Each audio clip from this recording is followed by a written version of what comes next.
Now let me ask you a question. Have we heard the word claim this year? Yes. Absolutely, right? In any lesson, there are core terms and ideas that every student must understand in order to be successful in that learning. The teacher needs to be certain that the core information, terminology, or ways of thinking about an idea are consistently and evenly understood within the class.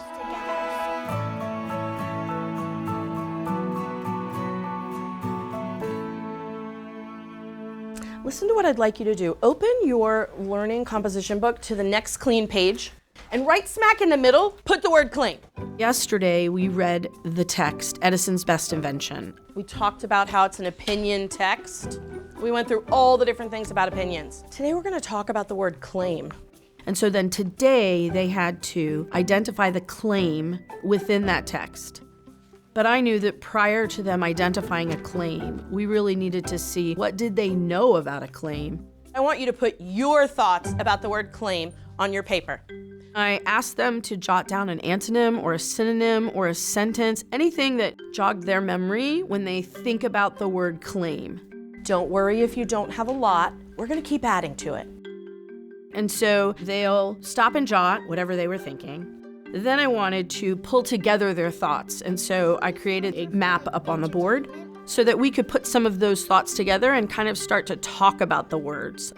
It's like what the story is mainly about. Okay, what the text is mainly about. The teacher could simply have defined the word on behalf of the students.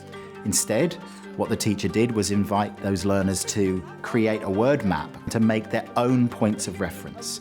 It also enabled her to see whether or not there were any real-time misconceptions or misunderstandings of the term. In our curriculum, they say that a claim is a position an author takes on a subject.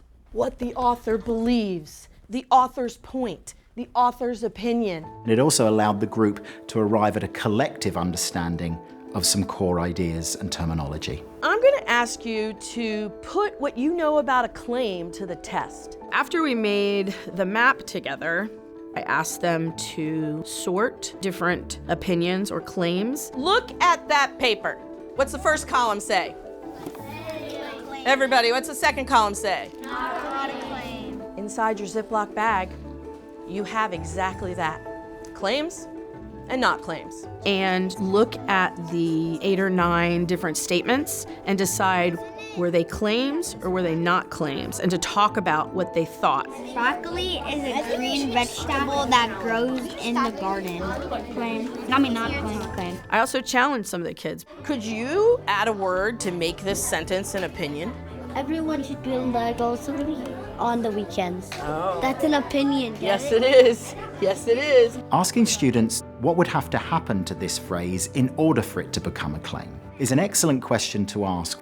In order to answer that question, students must rationalize their thinking.